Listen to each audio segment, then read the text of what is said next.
So that will help your mind to be more receptive and understand these simple principles. Okay. First thing first, 5 stages or five aspects or 5 stages from outside that completes our entire journey of the Eastern wisdom. A seeker should understand this. The first is adhikari. In Sanskrit, we say adhikari, and in English, we say qualified seeker. Okay. So, if we are not a qualified seeker, then the practices, listening and learning, contemplation, and reflection are very much irregular. And because of irregularity and not committed, we get frustrated and we leave the journey. So once we will delve deeper into this aspect. That is the first stage. Second stage is that approaching the knowledge and the teacher. Approaching the knowledge and the teacher. How should we approach? Our masters have thought of it in a very deeper and lucid manner. So, purity of the mind should be there, a sense of humility should be there, a recognition for the need of guidance should be there. If I don't feel a recognition of the need of a guidance, I should not have been with my master for 26 years. Mm. So there is an innate, I may not be aware of that, but I need a guidance. I should approach with the humility to the teacher, and I should also approach the knowledge with the humility. One guy recently, I always enjoy and contemplate and reflect on each and every individual who meet me or who does the session, because that helps me to organize these lessons. So this guy who went for a retreat somewhere in Mexico, who had a beautiful experiences, 50% were imaginations, and 20% were hallucinations. And then he said, "Oh, I just have reached there. This is what I have been doing." So after 5 or 6 sessions, he left. He said, I am not getting what I am seeking. So now look at the first step. I am not a qualified seeker. Even I do not know what I should seek. So how you can just conclude? And I said, thank you very much. No issue at all. Please, if you don't want to meet, no way to meet. So the second stage is very important. The first stage, that I am a qualified seeker. Second stage, I should understand consciously how to approach this knowledge with a humility, with a purity of the mind. Oh, I'm imagining some experiences, and the teacher is not talking about those imaginative experiences, hence the teacher is crazy. He doesn't know anything. I know everything. That is what happened to him. I don't chase anyone. I said, thank you very much. I'm very happy with where I am. It is not like a coach that I should approach, do the marketing, and this doesn't work in the Eastern West. Yeah. The third is the listening and learning. That is what we have been doing. So listening and learning with a pure mind, listening and learning with an impure mind, listening and learning with an egoistic mind, listening and learning with the humble mind. That makes a tremendous difference. That is the third stage, listening and learning. Learning the principles of the Eastern wisdom. The fourth is contemplation and reflection plus the practice. And the fifth one is the result. So now the qualified seeker is aware of that this result I will get. I will get this result. These are the 5 stages. What is the result I will get? I will bring an end to all the suffering when, all the time, where, in all locations, with whom, with everyone, in all relationships. So there I recognize and experience a constant awareness of that real self all the time. And when I'm constantly aware, I also am aware of my permanent happiness, nature, essential nature of permanent peace, happiness, love, truth, and wisdom. And at the same time, this results into non-identification with any suffering in the world. So that brings an end to the suffering. So twofold goal has to be. So we are meeting to bring an end to the suffering once and for all, and to recognize that permanent peace, happiness, love, truth, and wisdom. During the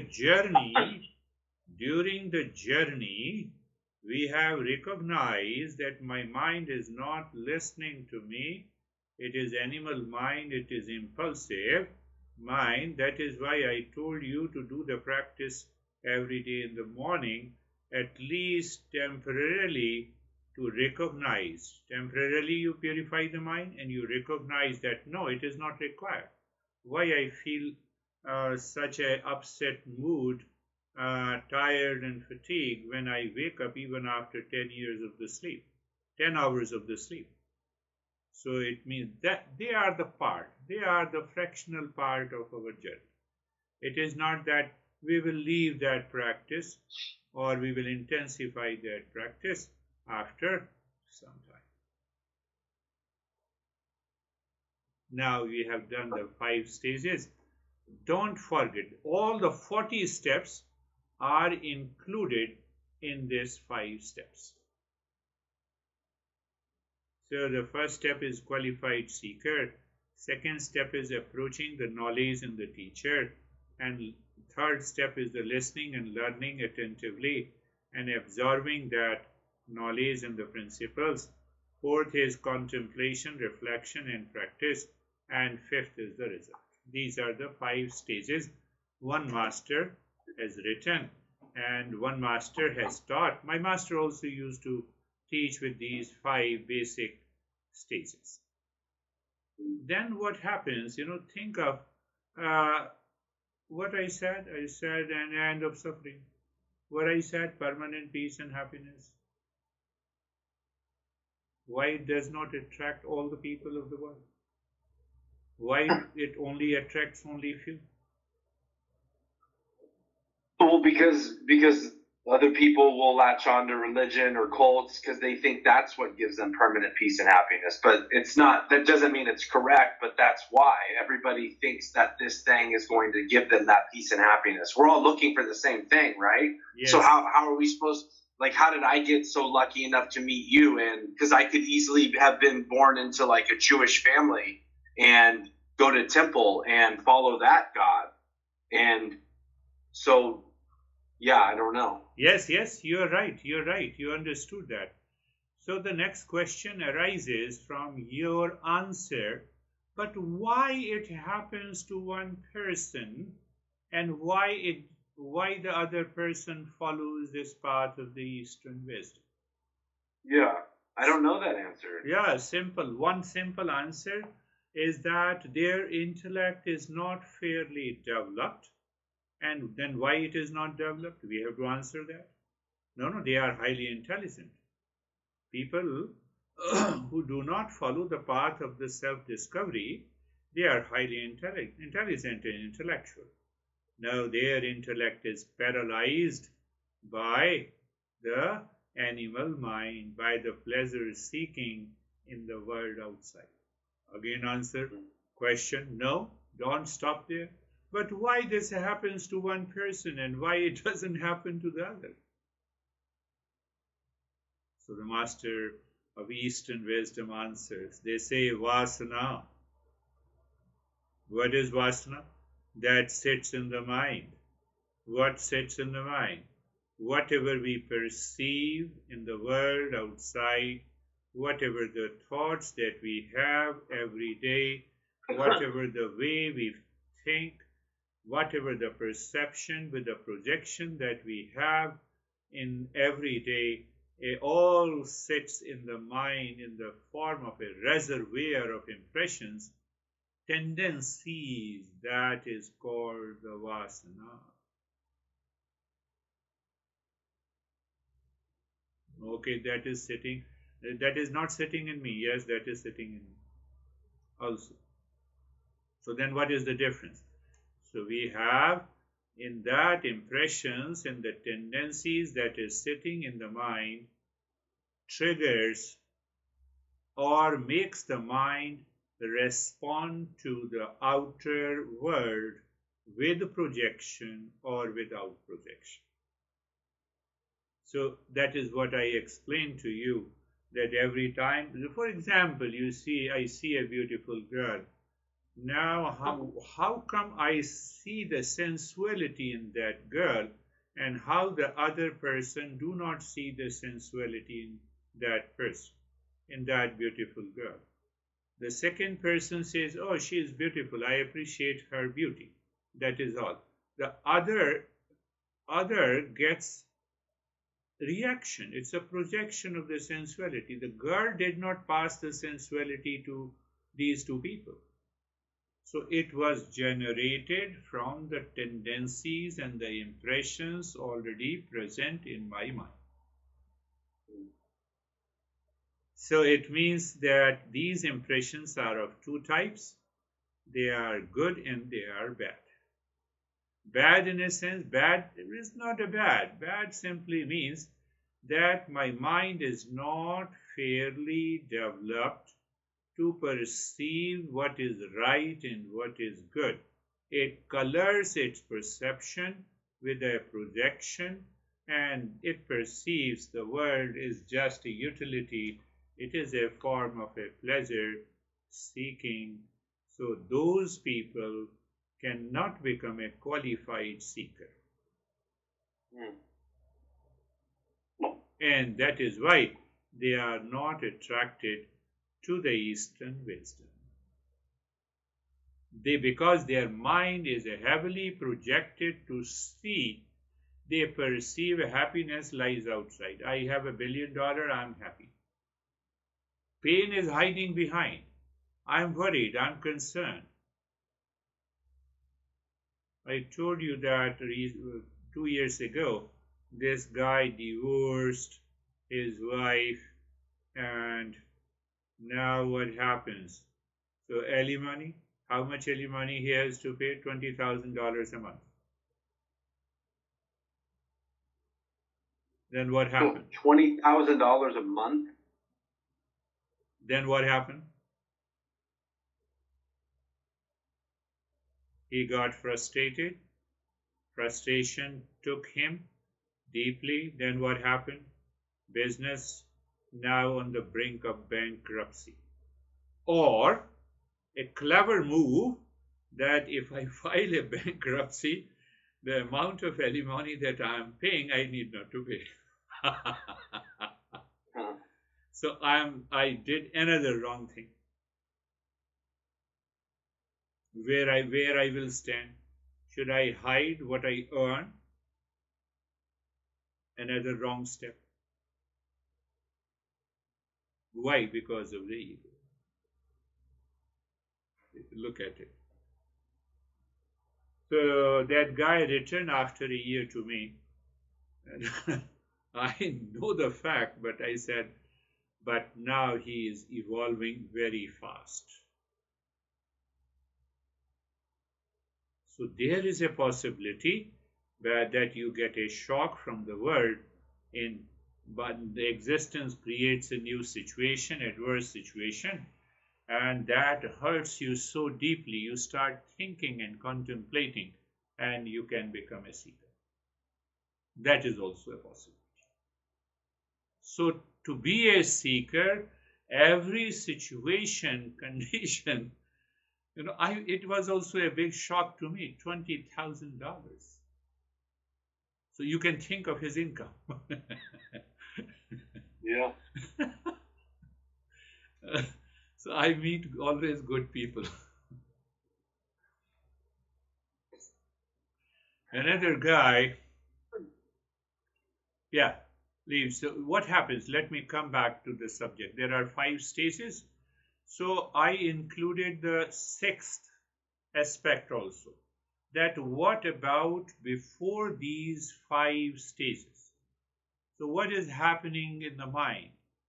Why people are not attracted to the Eastern wisdom, even if they listen, that it takes you to the permanent peace, happiness, love, truth, and wisdom.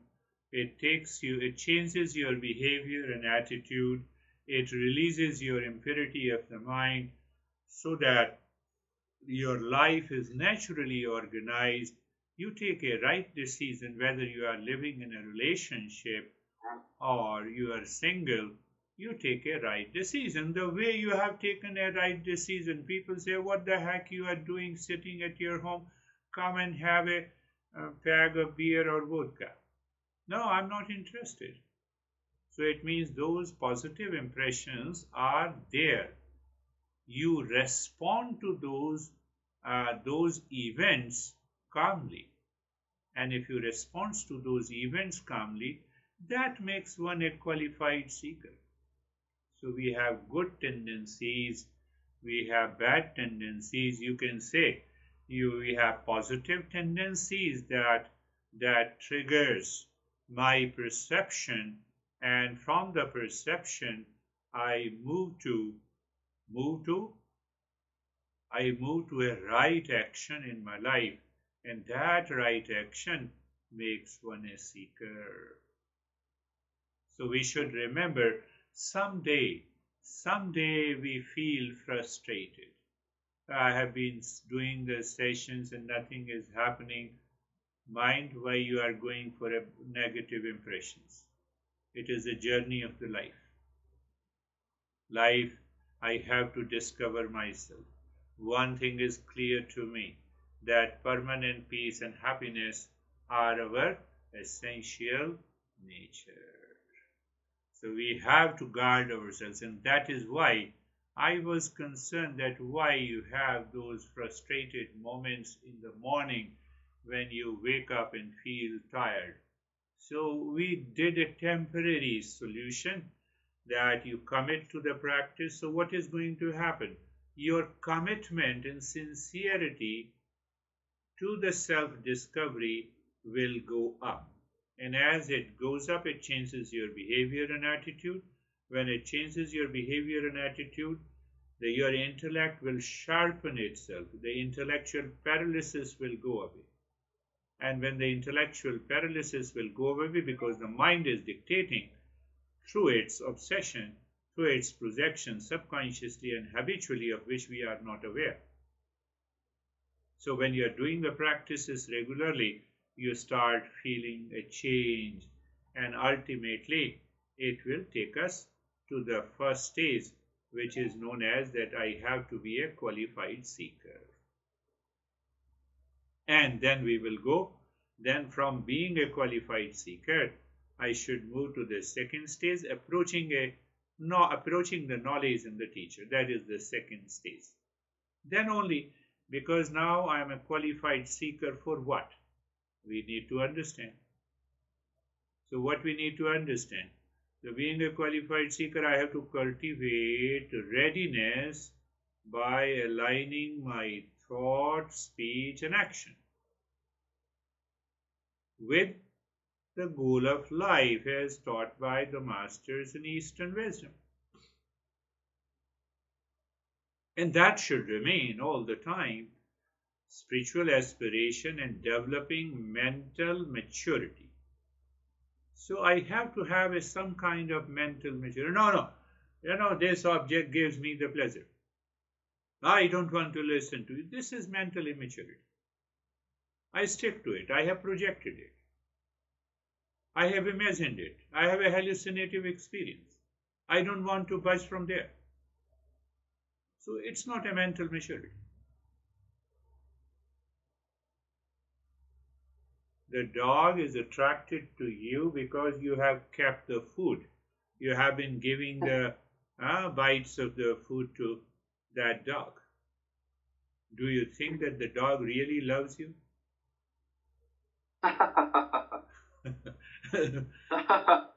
Dog really loves you. We have to understand. So here, the mental maturity comes through the power of discernment.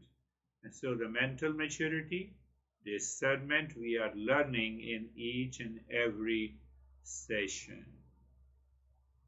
So qualified seeker, what a qualified seeker does, he aligns these principles, he discerns, and by discernment he understands the power of detachment. I was talking in the morning session. Gita. Gita says when you withdraw your senses from the objects, your mind becomes calm. Now, it is a cryptic language. Only a qualified seeker can really understand this. Now question comes, how can you withdraw the senses from the objects? I look at you, you are an object of my obsession and pleasure, and I close my eyes. Did I withdraw my senses from you as an object? The answer is no. My mind is still thinking about you.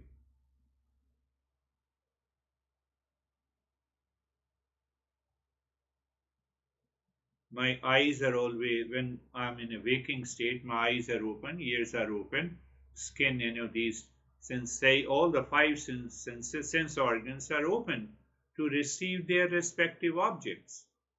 So what you are saying, withdraw the senses from their objects.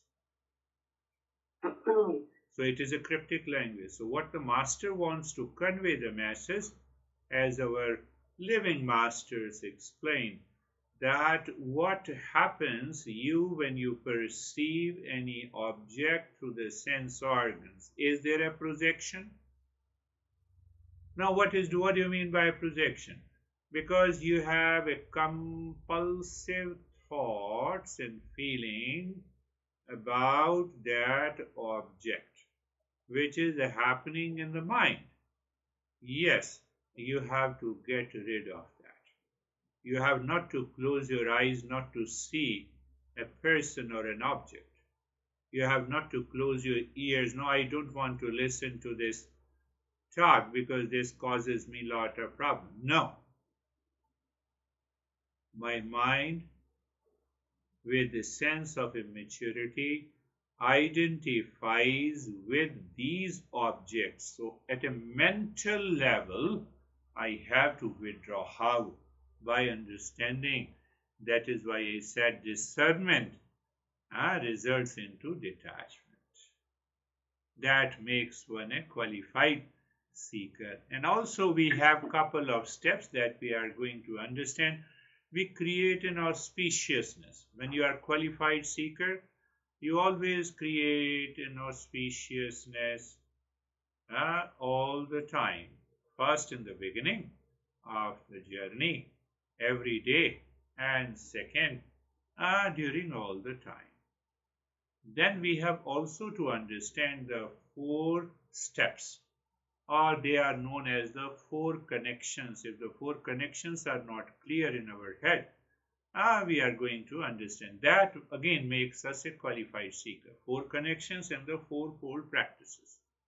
So now see, I'm just, so that you should remember, the first is qualified seeker. Okay, qualified seeker, I have understood that why not many people become a qualified seeker. Because of the vasana, because of the 2 types of tendencies, how you perceive and project the world through your mind makes you a seeker or makes you a non-seeker. Then we start understanding my own nature. The first step is to become a qualified seeker.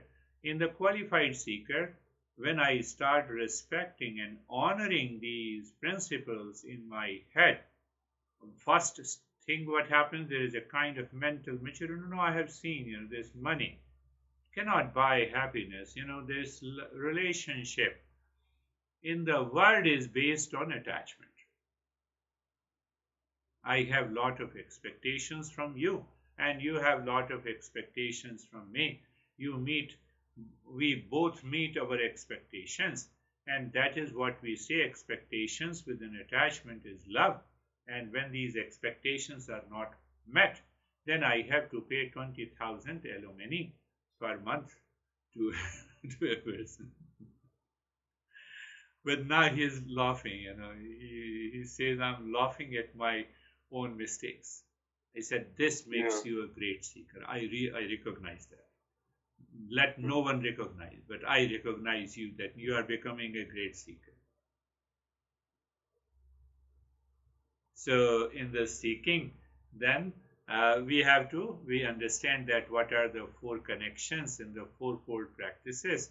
And once these three principles are imbibed in our nature, in our personality, you will see the life journey continue. The second is it says the Guru Updeshana, approaching the knowledge and the teacher.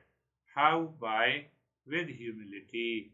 Why? What is the meaning of the humility?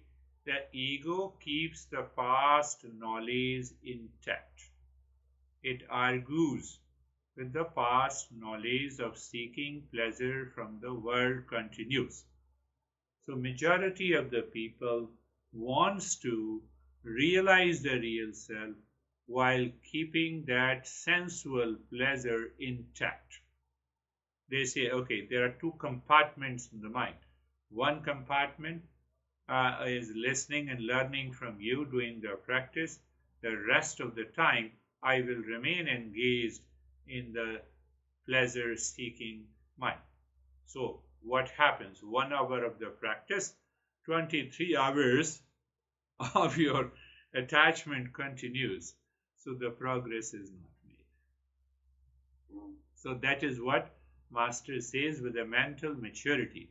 So that mental maturity makes our mind humble. We approach with the humility. And then the purity of the mind. It also results into the purity of the mind. Then I recognize there is a need of the guidance. I have many questions unanswered. That put me to live with the Master for 26 years. Now, I have to go there. Now he is repeating the same message. No, I have still to listen. And so what happens? Mental maturity means a sense of emotional freedom, a sense of bonding. A sense of bonding with the knowledge and the teacher takes place. So we have a mental maturity, we have an intellectual clarity, and that is how we have to approach the teacher every time, and the text every time, and the knowledge every time. So in India, so sometimes people get emotional. They identify with the knowledge in the teacher. So there is one sect in one group, or I would not say sect, one group in India. They are deeply attached to the teacher, to the book. Oh, this is the book of knowledge. So they start worshipping the book, but they don't follow any teaching. But that is what happens in other religions also. Don't say anything about this Bible. Don't say anything about Old Testament. Don't say anything against Gita. So that is a bit subtler level of immaturity. We are not listening to the knowledge contained in it, but we start worshipping. I still find some object outside for pleasure, for contentment outside. It will not work. Master says, once you listen and learn, you apply, you realize, throw the books away. Now you become the principles. You are the testimony to the principles. Approaching the second stage I'm talking about, the approaching. So when we approach the knowledge and the teacher, besides the humility, Master teaches us that normal inquiry, Einstein, Newton, and other great scientists, we say scientific protocol is a normal inquiry. Why it is a normal inquiry? I don't know the law of gravitation, but I have some indication. What is that indication? The apple fell on the ground. So I have to start fresh. Normal inquiry that nothing is known to me why it fell on the ground. And I have to start the inquiry. That is what the scientific inquiry is there. But in self-discovery, it is totally different. I know something about myself, but I don't know whether that is real or not. I know I am the body. I know I am the mind. I know I am the intellect. I know I am the ego. But are they really true or not? So Eastern wisdom, the self-inquiry or discovery in Eastern wisdom or self-inquiry is done by the power of discernment, so that I can filter out what is false and the real will continue to remain there. So that should also come, in my understanding, in the second stage, approaching the knowledge and the teacher. So now I understand this is the way I have to approach the knowledge. Third stage is known as Upadesh Shravanam. So Upadesh means teaching, Shravanam means listening and learning. So listening and learning is very important. That is why we have formal schools, colleges and the university. In spite of artificial intelligence, in spite of computer revolution, in spite of all the facilities, we still have those universities and the colleges exist. It is because the professor passes on the knowledge by sound. Listening is very important rather than reading. Some people by studying and reading also reaches to that state. So that is what we say, listening and learning. So receiving the knowledge and giving the knowledge creates a bond between the teacher and the seeker. So then there are a couple of principles. I will talk in detail about it, that when the time comes. Now the third part is known as, you can say, contemplation and reflection. Means whatever you have heard, you hear it again and find out clear your mind that here these are the 5 principles or 3 principles I have learned today. Let me see whether I assimilate this knowledge or not. So that is the most difficult part and the most easy part of contemplation. What is contemplation? That you are listening to the principles again on your own, and then you contemplate and reflect. So what do you mean by contemplation and reflection?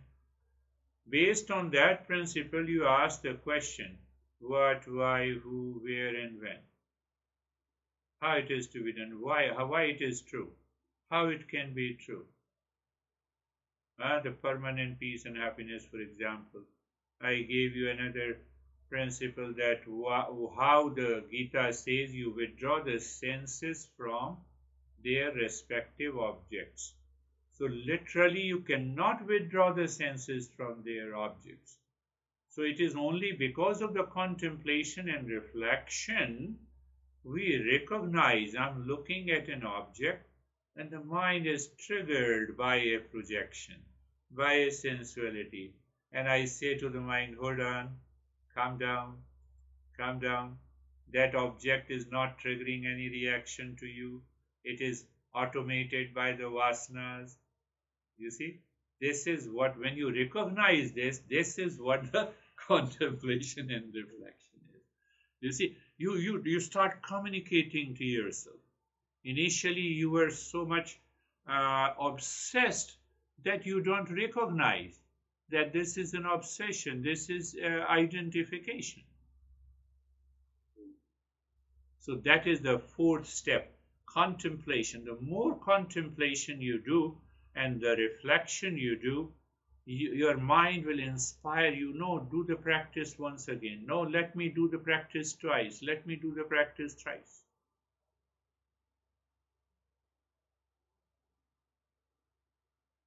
Did I tell you the real story of my classmate?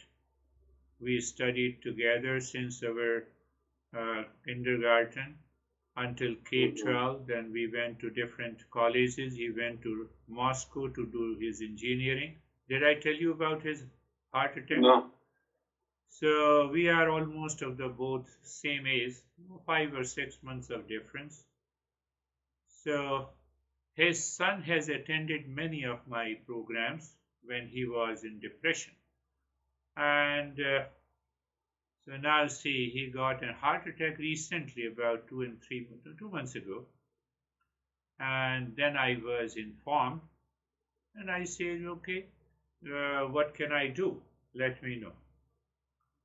So once he returned from the hospital, intensive care, to his home, he talked to me that I have a lot of sleep disturbances. I'm not getting the sleep for the last 3 days. And then what he told me, that gave me an understanding whether he is a seeker or not. So what he told me, he said, I was talking to my son and I was trying to fix an appointment with a psychiatrist to understand why I'm not getting a sleep. And my son told me that normally in India, if I'm a senior, they say uncle. They don't refer by the name. So his son told him that you need not to go anywhere. You just talk to uncle. He will guide you and your problem will be over. So this is what my friend told me. And I recognize that I am his friend. He claims that I am his friend. Since kindergarten, he did not get this thought that he should consult me, but through his son, his mind got awakened and he consulted. That is what the tendencies, that is how the tendency works. Even the solution is very near to you and still you don't get this idea. Anyhow, then the second stage came. I said, I'm giving you 10 minutes and 15 minutes of the practice. You have to do this practice. He did the practice for 2 days. He said, there is no change. I said, what you do after your heart attack? And I keep lying on the bed. I said, did you repeat the practice? Because you have a massive heart attack and you are saved by the doctor. Massive heart attack means your entire body, mind, and emotions have undergone a tremendous change. Do you think just by 15 minutes of the practice you'll be able to bring about a change? What should I do? I said, if you want to follow me, you repeat this practice minimum 3 times to 5 times. Every day I said, if it is, you have more time, you repeat it 7 times or 8 times. Reshuffle this audio. He did it for 4 days and he wrote back to me that I'm getting a very good sleep now. Even before that, he started questioning, can you give me a little higher practice? Can you really absorb the higher practice? Do you have that level of temperament? Are you ready? Are you a qualified seeker? Answer is no. So you have to follow how the teacher wants to help you. You have to intensify. And day before yesterday he said, thank you very much. Now I'm getting a sleep and I have now I need not to take any sleeping pills. Because sleeping pills have an adverse effect on the heart also after the heart attack. Come back. That is what the contemplation and reflection, it means his son reflected on it. And that is why there was a sense of mental maturity. And this crazy guy. But anyhow, he thanked. And I said, I told him openly that I am so close to you. You claim that, you declare that, and still you did not,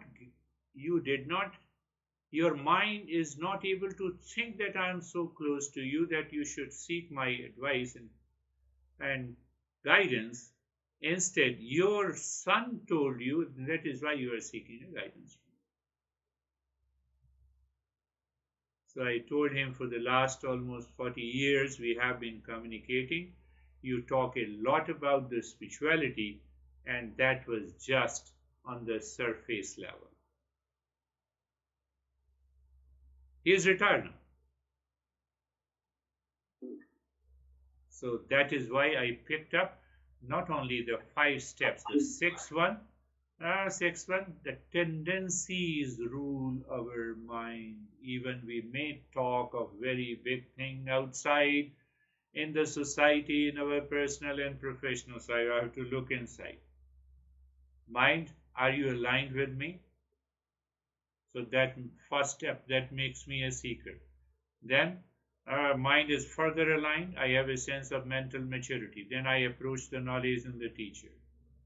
Then third step, listening and learning the principles. The fourth step is definitely contemplation, reflection. And once you do the reflection, it inspires you to do the practice. So and then what happens? You start getting the result. So he got the result in 4 days because his goal is to sleep. So he got the result. So this is the 5th step. So we should never hide that this is the result I am seeking. I am seeking a permanent peace and happiness, means I am seeking to recognize and experience and witness that real self, and at the same time I am seeking bring end of suffering once and for all. That now I know that suffering is not there.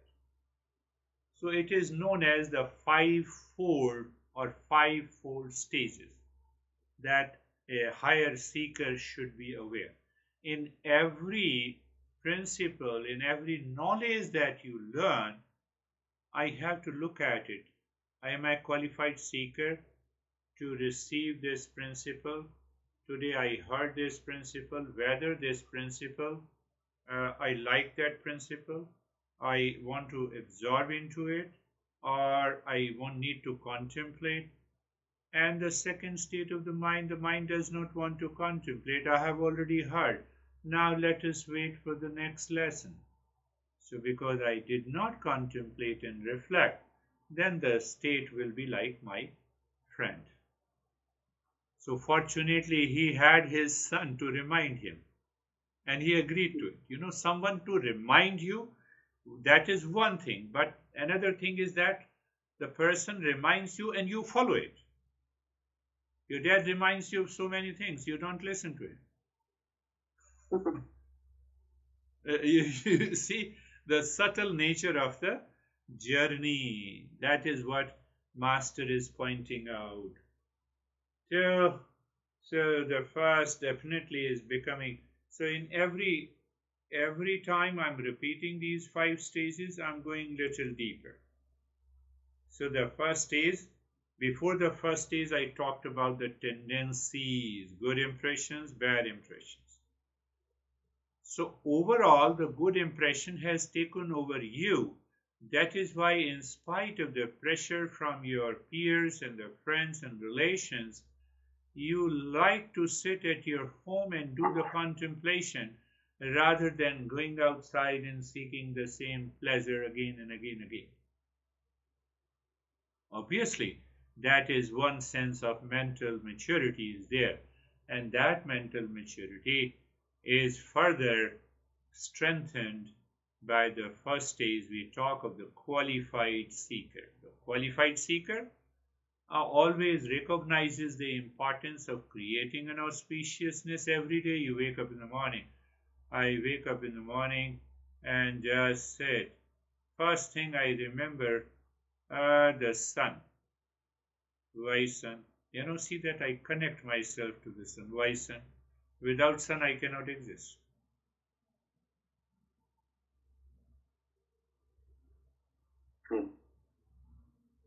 But remembering the sun is not unconsciously and habitually. Remembering the sun means that I exist because of the sun, because of the space, because of the air, because of the fire, because of the water, because of the earth. But why I should do this? I should do this to keep aside my ego tendencies. My ego says I'm a self-made man. I have lot of money. I have big houses. I have this and that. Come on, let me talk to you. Can this I exist because of the sun, without sun? No. So what happens? My mind starts getting connected to the world outside as a contributor, not as a consumer. Animal mind is a consumer mind. Dog, animals, cats, any animal, they have a consumer mind. They identify completely with their body. They want to fulfill their needs of the body. They don't have a free intellect to think that they are separate from the world. So when I do it, ultimately what happens? That clears my mind. My ego does not take over me during the entire day of my personal, professional, and social activities. And it creates a conducive environment inside me. Whatever lives outside, who cares?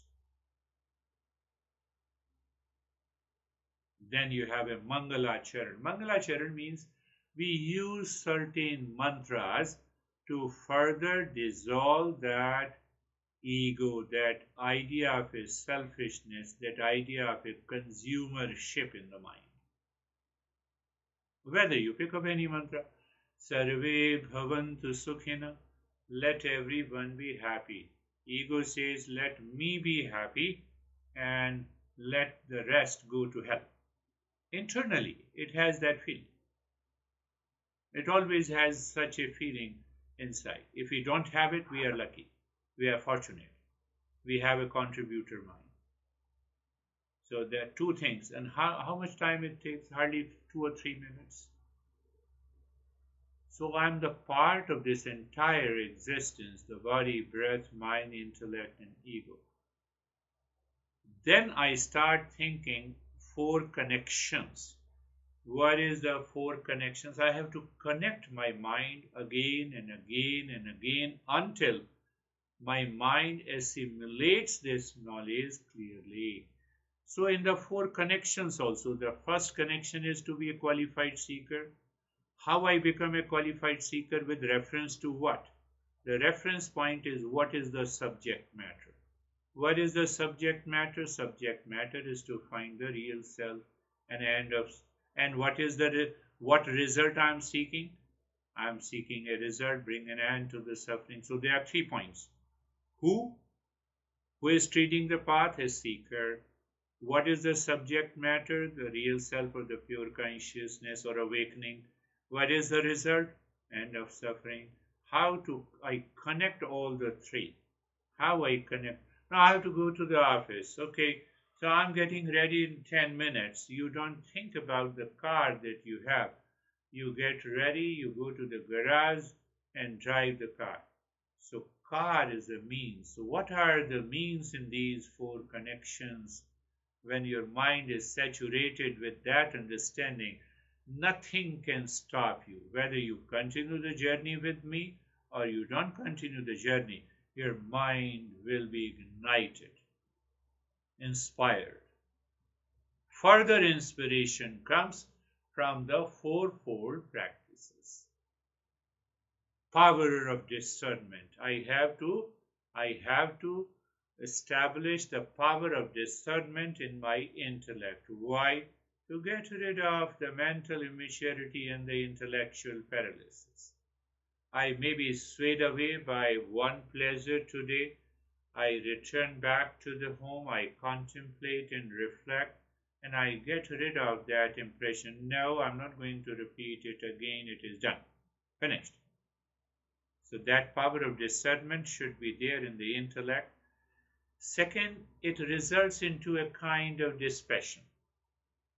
So now you see these two, discernment and dispassion, every day, every moment, in all the life situations. When you follow it, what happens? Calmness, peace, poise. Your reflective mind instantly recognizes, my mind, why are you seeking pleasure? You hold on. You hold on to it.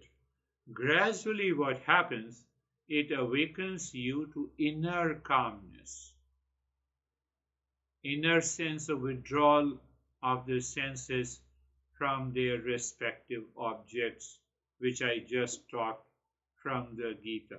And that is because of, you have that ability, it is because of this, you narrated that incident, your friends are calling, you are crazy, why you are sitting at home, why you are not coming and having beer and vodka with your dad, and you still hold on to it. It is that power in your mind which is holding it.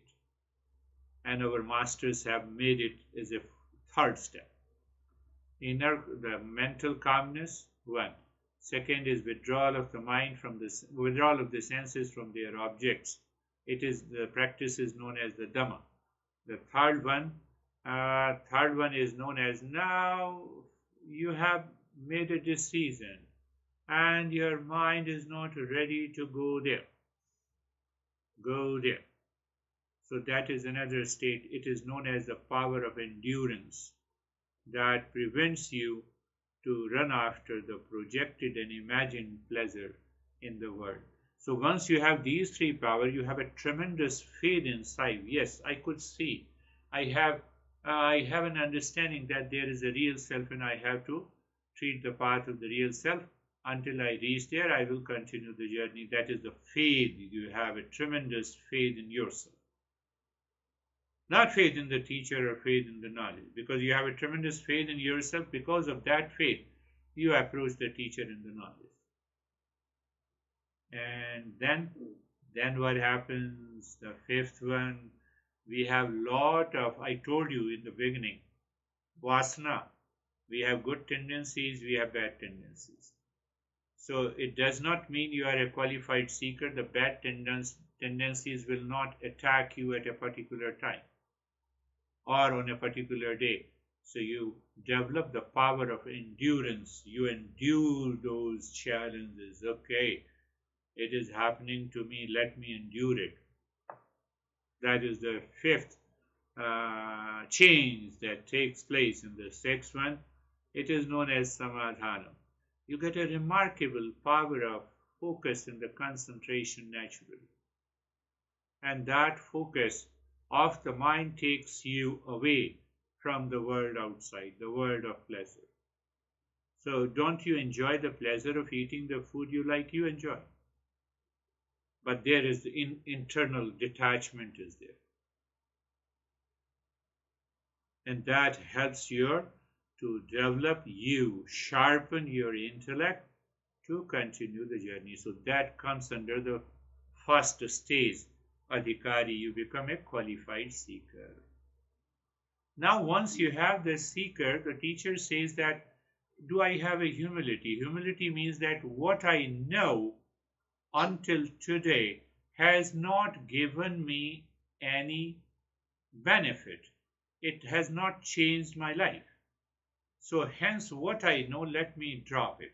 So when you drop what is known to you and you enter into the unknown area and the mind says, no, let me learn. So that is a sense of humility and the purity of the mind comes. That is our second stage. So that is our second stage. I was talking about I told you that a couple of times I told you. For 3 years, I was so much, I will, you can say, people say that, you are a good speaker and you are a very much learned fellow. But I had the internal frustration going on. So there was a sign of hypocrisy was there. And when I went to the teacher, I accepted the master, but every time I interrupted. Yes, here is a verse from the Gita. That is what you are talking about. So for 2 years it's continued. And one fine day in the morning, he patted on my shoulder, my master, and said, my son, I'm teaching you what is not written in the text. What you are talking to me and interrupting me is from the text, and it has not changed you. Well, if it has changed you, you should not have been here with me. So I personalize, I help you, and that day, until his death, I did not say anything. I said, no way, I'm still a student of yours.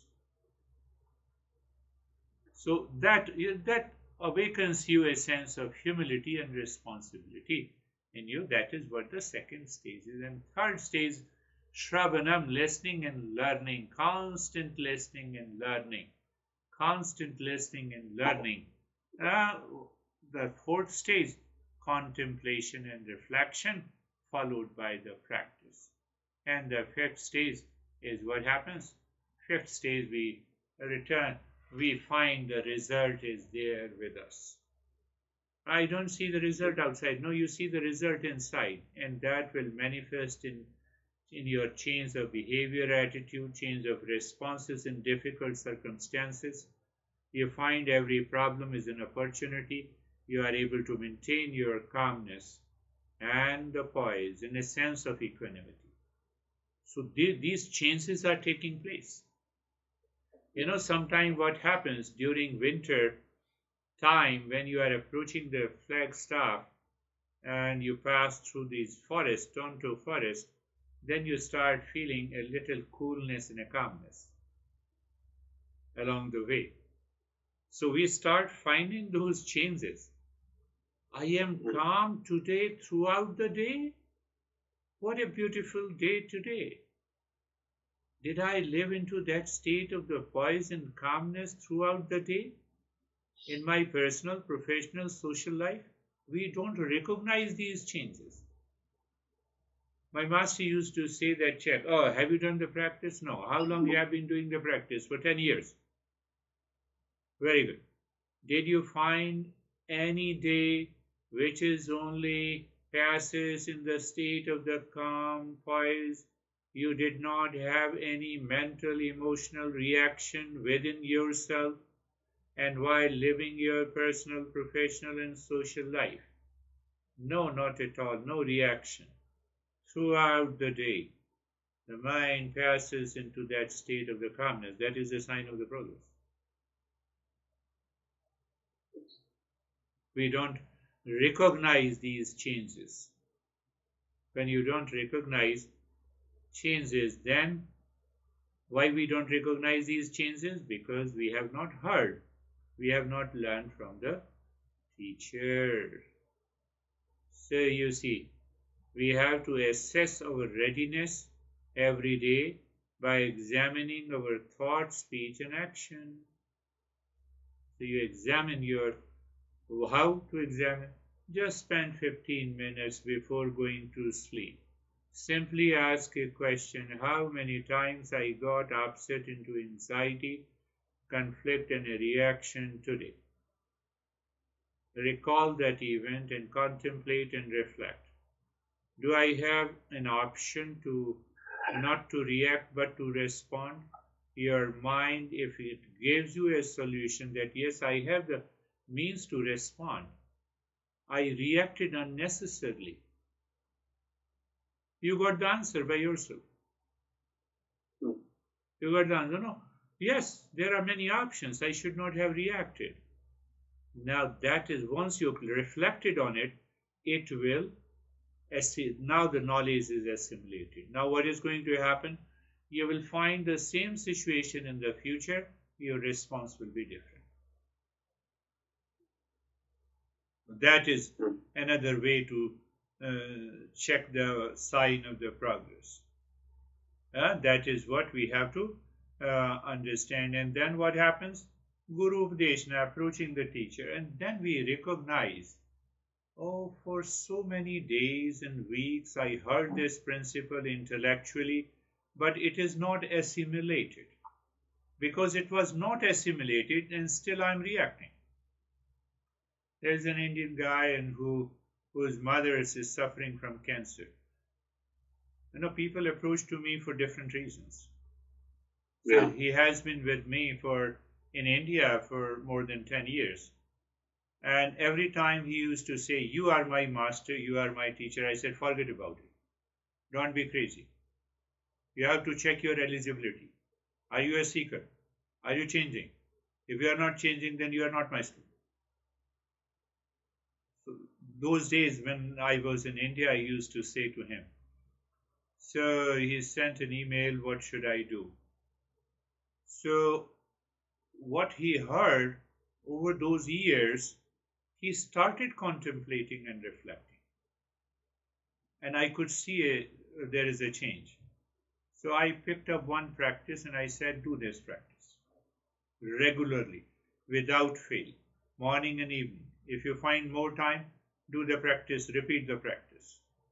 Today I got an email from him that I have changed a lot. My mind has reached to a higher state of the calmness.